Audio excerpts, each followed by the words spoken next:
সানা গালে হাত দিয়ে বসে আছে, তারই সামনে দাঁড়িয়ে নিজের রাগ কমানোর চেষ্টা করছে সাফওয়ান। সানা ফুপিয়ে ফুপিয়ে কাঁদছে, এই প্রথম কেউ সানার গায়ে হাত তুলল। দৌড়ে রুমে গিয়ে সানার রুমের দরজা আটকে দিল। সাফওয়ান ঠাই দাঁড়িয়ে আছে নিজের জায়গায়। যেভাবেই হোক এই আপদকে তার বাসায় পাঠাতেই হবে। আজ যে কোনো অঘটন ঘটে যেতে পারত, তখন কি হতো তার? এমনি চারদিকে শত্রুর অভাব নাই। কিছুক্ষণ আগে অবশেষে সাফওয়ান আর সানা বাড়িতে পৌঁছালো। চারদিকে আধার ঘনিয়ে আসছে। সাফওয়ান তাকিয়ে দেখে সানা ঘুমে বিভোর হয়ে আছে। গাড়ি থেকে নেমে সানাকে কোলে নিয়ে নিল সাফওয়ান। ঘুমন্ত সানার নিষ্পাপ মুখ সাফওয়ানে অনেক ভালো লাগছে। সানাকে কোলে নিয়ে বাড়ির ভিতরে যাচ্ছে। গার্ডগুলা হা করে তাকিয়ে আছে সাফওয়ানের দিকে। হা করে আমার মুখের দিকে না তাকিয়ে কলিং বেল দেও। গার্ড এবার কলিং বেল দিতে রেহানা নামক কাজের মেয়েটা দরজা খুলে দিল। ভাইজান, ভাবি তো ঘুমিয়ে আছে, আপনি আপনার রুমে নিয়ে যান, আমি খাবারের আয়োজন করি। হ্যাঁ আপা, জলদি খাবারের ব্যবস্থা করুন, আমার ক্ষুধা লাগছে। সাফওয়ান সানাকে নিয়ে নিজের রুমের দিকে যেতে লাগলো। গার্ড আর রেহানার কথা বলতে লাগলো। রেহানা, স্যার বিয়ে করছে আমাকে, তুই আগে বলবি না? আর বললেন না কুদ্দুস ভাই, আমিও একটু আগে জানছি। বড় ম্যাডাম কল দিয়ে বলল স্যারের রুম গুছাতে। ভালোই হয়েছে স্যার। এক আর বউ কত সুন্দর, ওই মারিয়া দা তারা চিহ্ন, তারা চিহ্ন নির মতো না হলেই হবে। হ্যাঁ মারিয়া ম্যাডাম তো শুধু স্যারকে টাকার মেশিন মনে করত। যা যা রান্না কর, না হলে স্যার আবার রাগ করবে। হ্যাঁ জায়গা, আপনিও আপনার কাজে যান। এই শুন। জি, আমি তোরে ভালোবাসি। কুদ্দুস আর না দাঁড়িয়ে ওখান থেকে চলে গেল আর রেহানাকে রেখে গেল এক আকাশ বিস্ময়ের মধ্যে। রেহানা দ্রুত রান্নাঘরে চলে গেল। সাফওয়ান গোসল সেরে তোয়ালে পরে আয়ানার সামনে দাঁড়িয়ে আছে। আয়ানায় নিজেকে দেখে যাচ্ছে। এই শ্যামবর্ণের গায়ের রঙের জন্যই তো তাকে ছেড়ে চলে গেছে। যাওয়ার আগে বলে গেছে সে সাফওয়ান থেকে দেখতে সুন্দর ফর্সা এক ছেলেকে বিয়ে করছে। সাফওয়ান এমন এক মেয়েকে ভালোবেসেছে যার কাছে সুন্দর আর টাকাই ম্যাটার করে। সাফওয়ানের কাছে তো টাকার কমতি ছিল না, তবে হ্যাঁ হয়তো সে মারিয়ার চাওয়ার মতো সুন্দর না, তাই প্রথম এই শ্যামবর্ণের লোকের জন্য পাগল ছিল সে। দাঁড়ি এসব ভাবতে ভাবতে সাফওয়ানের নজর গেল আয়নার দিকে। সানা তার দিকে এক দৃষ্টিতে তাকিয়ে আছে। সানাকে এভাবে তাকাতে দেখে সাফওয়ানের অস্বস্তি হচ্ছে। এই মেয়ে, এভাবে কি দেখছো আমার দিকে তাকিয়ে তুমি? আপনি ভাবে আধা নাঙ্গু পাঙ্গু হয়ে আয়নার সামনে দাঁড়িয়ে আছেন কেন? আপনার আম্মু বলেন না আয়নাতে জিন থাকে। নাঙ্গু পাঙ্গুর মানে কি? আল্লাহ, আপনি জানেন না নাঙ্গু পাঙ্গুর মানে? সানা জোরে জোরে হাসা শুরু করলো। সাফওয়ান ভেবলার মতো তাকিয়ে আছে সানার দিকে। শাট আপ সানা। সাফওয়ানের ধমক খেয়ে সানা কান্নাকাটি শুরু করলো। সানার কান্না দেখে সাফওয়ান কি করবে ভেবে পাচ্ছে না। এসব ঝামেলা তার আর ভালো লাগছে না। নিজের জামাকাপড় নিয়ে আবার ওয়াশরুমে ঢুকে দরজা লাগিয়ে দিল। সানা হা করে তাকিয়ে আছে সাফওয়ানে তো যাওয়ার দিকে। সে ভাবছিল কান্না করলে হয়তো সাফওয়ান তার সাথে ভালোভাবে কথা বলবে। সানা সাফওয়ানের ব্যবহারে অনেক কষ্ট পেল। এই লোক নিজেকে কিভাবে কে জানে। রাখব সকন হানকার। ও আল্লাহ, এই বেড়ায় যে আছাড় খায়া পইরা ব্যথা পায়া কান্না করে আমার সামনে। সানার এমন উদ্ভট চাওয়া না চাইতেও যেন আল্লাহ কবুল করে নিল। ওয়াশরুমের ভিতর কারকে সাফওয়ানের চিৎকার কানে এলো সানার। সানা দ্রুত খাট থেকে নেমে ওয়াশরুমের সামনে যায়। আপনার কি হয়েছে, এভাবে চিৎকার দেন কেন? নাথিং, নিজে চেঞ্জ করে ফেলো। আমি বের হয়ে নিচে যাইব খাবার খাওয়ার জন্য। সানার মনে প্রশ্ন একটাই, এইভাবে চিতারা চিহ্নকার দেওয়ার কারণ কি? লাগেজ খুলে নিজের জন্য জিন্স আর একটা গোলফ্রক বের করে নিল। নিজে চেঞ্জ করে ওয়েট করছে কখন বের হবে সাফওয়ান। অনেকক্ষণ পর সাফওয়ান ওয়াশরুমের দরজা খুললে হয়েছে। সাদা লুঙ্গি আর কালো টি শার্ট পরে। যাও, হাত মুখ ধুয়ে আসো, যেই ঘুম দিচ্ছ। আপনার কথায় যাব নাকি? আমি আমার ইচ্ছায় যাব। এই বলে সানা ওয়াশরুমে চলে গেল। সানা ওয়াশরুমে যাওয়ার পর সাফওয়ান আয়নার মনে দাঁড়িয়ে বডি লোশন দিচ্ছে। চুলগুলো আঁচড়িয়ে এবার নিজেকে আয়নায় দেখে নিল।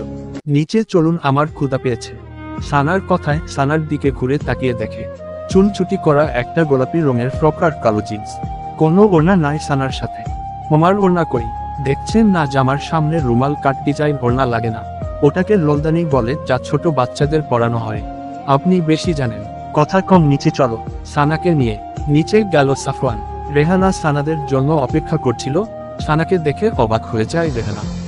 সানা এত ছোট, তখন বোরখা হিজাব পরে থাকায় বোঝা যায় নাই। রেহানা সবাইকে খাবার বেড়ে দিল। আপু, আপনি খাইছেন? সানা রেহানাকে জিজ্ঞেস করলো। না ম্যাডাম, আমি খাইনি, আপনারা আগে খান। আপনিও বসেন আপু, আমরা একসাথে খাই। সানার আচরণে মুগ্ধ হয়ে যায় রেহানা। দেখতে যেমন বাচ্চা, স্বভাবও তেমন। কি উৎফুল্ল হয়ে তাকে খেতে বলল। রেহানা সাফওয়ানের দিকে তাকালো। রেহানা তুইও বসে পড় যখন বলছে। সাফওয়ানের কথায় খুশি হয়ে যায় সানা। রেহানা খাবার নিজের জন্য প্লেটে বেড়ে বসে পড়ে। সানা খাচ্ছে আর এদিক ওদিক তাকিয়ে দেখছে। রেহানা সাফওয়ান নিচে দিকে তাকিয়ে একমনে খেয়ে যাচ্ছে। সবার খাওয়া শেষ, সানার ড্রয়িং রুমে গিয়ে টিভি দেখতে বসলো। খেতে বসে আগেই সে ড্রয়িং রুমে টিভিটা খেয়াল করছে। রেহানা চলে যায় থালা বাসন ধুতে। এর মধ্যে খবর আসলো অপর পার্টির লোকলো কজন নিয়ে আসছে। তারা জানে সাফওয়ান বাসায় নাই, ওই সুযোগে বাসার মধ্যে ঝামেলা করে ভাঙচুর করে যেতে পারবে। আমি বাহিরে যাচ্ছি একটু সানা, কেউ দরজা নক করলে ভুলেও খুলবে না। কেন তাহলে আপনি আসবেন কিভাবে? মার কাছে এক্সট্রা চাবি আছে, আমি আসতে পারবো। দ্রুত পায়ে সাফওয়ান গার্ডদের নিয়ে চলে যায় বাগানের দিকে। সানা বসে বসে টিভি দেখছে। অনেকক্ষণ টিভি দেখার জন্য এখন তার ভাল লাগছে না। সাফওয়ানও এখনো আসে নাই। দরজা খুলে বাহিরে বের হয়ে এদিক ওদিক সাফওয়ানকে খুঁজতে লাগলো। বাগানের দিকে এগিয়ে দেখে সাফওয়ানের সাথে একটা লোকের মারামারি হচ্ছে। সানা অবাক হয়ে মারামারি দেখে যাচ্ছে। সাফওয়ানের নজর যায় সানার দিকে, সে দাঁড়িয়ে আছে। সানা জলদি ঘরে যাও প্রাণ। সানা হা করে দেখে যাচ্ছে সাফওয়ানকে। সে সাফওয়ানের কথা শুনছেই না। লোকটা সাফওয়ানকে সানার দিকে তাকানোর সুযোগ নিয়ে ধাক্কা মেরে মাটিতে ফেলে দিল। মাটি থেকে ভালো বারো উঠিয়ে আর সানার দিকে গুলি ছুঁড়ে মারল। তখন পিছ থেকে একজন গার্ড এসে সানাকে টেনে ছড়িয়ে দেওয়ায় সানার শরীরে লাগে নাই। সব গার্ড মিলে লোকটাকে ধরে রাখে। সাফওয়ান একটা ঘরের মধ্যে ছিল গুলির আওয়াজে। আজকে সানা না থাকলে হয়তো তার কোনো চিন্তা ছিল না। ওকে আমাদের ঠিকানায় নিয়ে গিয়ে আটকে রাখো, আমি আসছি একটু পরে। এরপর সাফওয়ান সানাকে টেনে ড্রয়িং রুমে নিয়ে যায় আর থাপ্পড় দেয়। বাকিটা তো জানেনি। বর্তমানে মাথায় হাত দিয়ে বসে আছে। আজ যদি সানার কিছু হয়ে যেত তাহলে সবাইকে কি উত্তর দিত সে? দরজা খুলো সানা, আমাকে দরজা ভাঙতে বাধ্য করো না। সানা চুপচাপ বসে কান্না করছে। সাফওয়ানের কথার জবাব দিচ্ছে না। সে দরজা খুলবে না বলেই ঠিক করেছে। সাফওয়ান বারবার ডেকে সানাকে দিয়ে যখন দরজা খোলাতে পারল না, রাগে সাফওয়ান দরজা বাহির থেকে আটকিয়ে দিল। ঠিক আছে ফাইন, তুমি দরজা খুলবে না ফাইন। আজ সারা রাত একা এই রুমে তুমি থাকবে আর এটাই তোমার শাস্তি। সাফওয়ান চলে গেল মেইন সুইচ অফ করতে। সে কি করবে সানা যখন বুঝতে চাচ্ছে না। সানা সাফওয়ানের কথা সিরিয়াসলি নিল না। কিন্তু কিছুক্ষণ পর লোডশেডিং হয়ে গেল। সানা কারেন্ট চলে গেছে ভাবলেও সাফওয়ান তো সত্যি সত্যি মেইন সুইচ অফ করে দিচ্ছে। এমনিতেও শীতের রাত, গরম লাগার চান্স নাই, তাই আজ কারেন্ট না হলেও চলবে। টর্চ বের করে সে নিচে গেস্ট রুমে গিয়ে শুয়ে পড়ল। সাফওয়ানের রুম যেহেতু সাউন্ডপ্রুফ, সানার এল্লানোর শব্দও কানে আসবে না। খাটের মাঝে হাঁটু মুড়ে বসে আছে সানা। অন্ধকার রুমে তার ভয় লাগছে। এখন তার অনুশোচনা হচ্ছে কেন তখন সাফওয়ানকে দরজা খুলে দিল না। দরজা খুলে দিলে হয়তো আর এখন তাকে এই অন্ধকারে একা থাকতে হতো না। প্রচন্ডভাবে ভয় লাগছে সানার। হঠাৎ বাহিরে কারো হাঁটার আওয়াজ পাচ্ছে। সানা ভাবলো হয়তো সাফওয়ান আসছে। বাহিরে কি আপনি শুনছেন? কেউ কোনো উত্তর দিচ্ছে না। সানার ভয় বাড়ছে, সে ডুকরে কেঁদে ওঠে।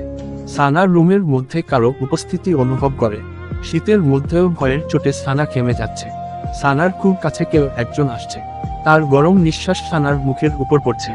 সানা জোরে চেঁচাতে নিলে আগন্তুক সানার মুখ চেপে ধরে। এই মেয়ে সারাক্ষণ কি তোমার চেঁচাতে হবে? একটু চুপচাপ থাকবা। সাফওয়ানের আওয়াজ পেয়ে শান্তি পায় সানা। সাফওয়ানকে জড়িয়ে ধরে টাইট করে। হঠাৎ এভাবে সানা যে তাকে জড়িয়ে ধরবে সাফওয়ান একটু ভাবে নাই। আপনি কোথায় ছিলেন এতক্ষণ? জানেন আমি কত ভয় পেয়েছি। আমাকে ক্ষমা করে দিন, আমি আর এরকম কখনো করব না। সানা ফুপিয়ে ফুপিয়ে কাঁদছে আর সাফওয়ানের কাছে ক্ষমা চাচ্ছে। সানা খুব ভয় পেয়েছে। এভাবে ভয় দেখানো উচিত হয় নাই তার। আচ্ছা ঠিক আছে, আমাকে ছেড়ে দিয়ে ঘুমিয়ে পড়ো, অনেক রাত হয়েছে। না, অন্ধকারে আমার খুব ভয় লাগে, আমি আপনাকে ছাড়বো না। সানা আরো জোরে শক্ত করে জড়িয়ে ধরে সাফওয়ানকে।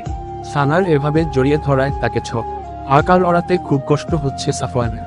অবশেষে ব্যর্থ হয়ে সানাকে জড়িয়ে ধরিয়েই তার ঘুমানো লাগলো। সানা এভাবে ঘুমানো যায় না। আমাকে ছেড়ে দিয়ে ঘুমাও বলছি না, আমি আপনাকে ছাড়বো না। এভাবেই ঘুমাবেন আজকে? বাচ্চাদের মতো জিদ কেন করছো? আজকে আপনি আমাকে যতই বোকা দেন আমি ছাড়বো না কিছুতেই। আচ্ছা ঠিক আছে, ঘুমাও এখন। সাফওয়ান আর মেনে নিল। সাফওয়ান রাজি হওয়ায় সানা খুশি হয়ে যায়। চোখ বন্ধ করে সে ঘুমানোর চেষ্টা করে। সানা এভাবে জাপটে ধরে শুয়েছে যে সাফওয়ান নড়াচড়াও করতে পারছে না। সাফওয়ান সানার চুলে বিলি কাটতে শুরু করলো। এই ছাড়া আর কোনো উপায় নাই। দুজনই ঘুমিয়ে পড়ল। সকালের রোদ বেলকনি দিয়ে এসে রুমে ঢুকলো। সাফওয়া নের ঘুম ভাঙতেই দেখল সানা তার বুকের উপর মাথা দিয়ে তাকে জড়িয়ে ধরে ঘুমিয়ে আছে। বেলকনির দিকে নজর গেল। বেলকনির দরজা খোলা দেখে মনে পড়ে কাল এখান দিয়ে রুমে আসার পর দরজা আটকাতে মনে ছিল না। সাবধানে সানাকে বালিশে শুয়ে দিয়ে উঠে বসে সাফওয়ান ফ্রেশ হতে চলে যায়। ফ্রেশ হয়ে এসে দেখে সানা এখনো ঘুমাচ্ছে। ঘড়ির দিলে তাকিয়ে দেখে 10টা বাজে। এই সানা উঠো তাড়াতাড়ি, সকাল হয়ে গেছে। দূর আব্বু, আমাকে ডিস্টার্ব কইরো না, ঘুমাইতে দেও।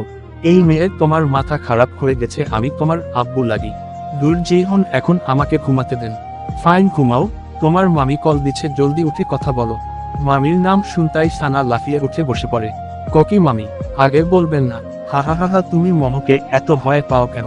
সাফওয়ানের হাসিতে বিরক্তির চরম পর্যায়ে চলে যায় সানা। বুঝতে বাকি রইল না যে সাফওয়ান তাকে উঠানোর জন্য মিথ্যে বলছে। কাল রাতে উনি আমাকে ইচ্ছে করে ভয় দেখাচ্ছেন। রুম তো ভিতর থেকে লকড ছিল, তাহলে আপনি আসলেন কিভাবে? ম্যাজিক। সাফওয়ান হাসতে হাসতে রুম থেকে বেরিয়ে যায়। তার যাওয়ার পানে তাকিয়ে থাকে সানা। বিকেলের দিকে সানা আর রেহান আকারকে নিয়ে বের হয় শপিং মলের উদ্দেশ্যে।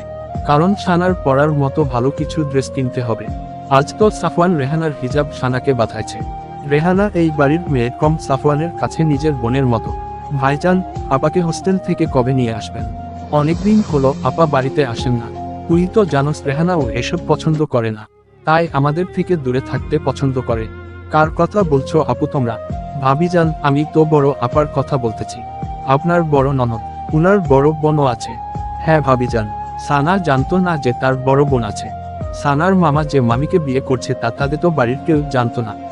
সাফওয়ান তার মামার সন্তান না, তা মা থেকে চেন। এ কার ছিল। সানা ভেবে পায় না 2 সন্তানের জননীকে কেন তার মামা বিয়ে করলো। তাদের এইসব অনেক রহস্যময়। সানা আর কিছু বলল না, চুপ হয়ে গেল। যথাসময়ে শপিং মলের সামনে এসে গাড়ি থামে। গাড়ি থেকে নেমে যায় সাফওয়ান। সানা আর রেহানাকে নিয়ে শপিং মলের ভিতরব যায়, আর তাদের পিছে অনেক গার্ড। সানা ভেবে পায় না এত এত মানুষ সাথে নিয়ে কেন ঘুরে। বিভিন্ন দোকান ঘুরে সানার জন্য লং ড্রেস সিলেক্ট করে সাফওয়ান। আর কিছু 3 পিস, গাউন, শাড়ি, একটু ফ্রস্য উকার মেয়ের সাথে যায় না, তাই কিনল না। রেহানাকেও তার পছন্দের জামা কাপড় কিনে দিল। আমার না ওই ড্রেসটা ভাল লাগছে, ওইটা কিনি। এইসব ড্রেস তোমার পরা লাগবে না, চুপ থাকো। সানাকে ধমকে কি দোকান থেকে বের হয়ে যায় সাফওয়ান। টেডি শপের পাশ দিয়ে যাওয়ার সময় সানার চোখ পড়ে পাশে থাকা এক বড় টেডির উপর। ওখানেই দাঁড়িয়ে থাকে সানা, ওটা দেখে সাফওয়ান কিছু দূর গিয়ে পিছে তাকিয়ে দেখে সানা এখনো সেই দোকানের সামনে দাঁড়িয়ে আছে। এই তুমি এভাবে এক এক দোকানের সামনে দাঁড়িয়ে থাকো কেন? যদি হারিয়ে যাও আমাদের তো কোথায় খুঁজে পাবে ইডিয়েট? এই টেডি বিয়ারটা অন্তত কিনে দেন আমাকে। সাফওয়ান তাকিয়ে দেখে বিরাট এক টেডি বিয়ার। এই মেয়ে এত বড় টেডি বিয়ার দিয়ে কি করবে ভেবে পায় না সে। এত বড় টেডি বিয়ার আমাদের বিছানায় রাখলে তুমি কোথায় ঘুমাবে? একই তো তোমার জন্য খাটে জায়গা পায় না, তার উপর টেডি নিলে তো শেষ। আমি জানি না কিছু, এই টেডিটা আমার লাগবেই লাগবে। দেখো সানা, জিদ কইরো না, এটা নিলে তোমাকে আলাদা রুমে ঘুমাতে হবে। একা একা ঘুমাতে পারবে, আমার রুমে এই পুতুলের জায়গা নাই। সানার মন খারাপ হয়ে গেল। টেডি বিয়ারটা তার খুব পছন্দ হয়েছে, আবার সে একা ও ঘুমাতে পারবে না। সানা মন খারাপ করে সামনে হাঁটা ধরল সাফওয়ানের সাথে। সাফওয়ান কিছুক্ষণ সানাকে দেখে আবার হাঁটা দিল। সানাকে নিয়ে সে জুতার দোকানে গেল। সেখানে গিয়ে সাফওয়ান অবাক হয়ে গেল। সাফওয়ান আর মিথিলামও ফ্রস্য উকার মুখোমুখি হয়ে দাঁড়িয়ে আছে। সানা সাফওয়ানে তো হাত শক্ত করে ধরে হাঁটছিল যাতে হারিয়ে না যায়। মিথিলা সাফওয়ানদের দিকে তাকিয়ে আছে। কি ব্যাপার সাফু, কেমন আছো? আলহামদুলিল্লাহ ভালো, তুমি?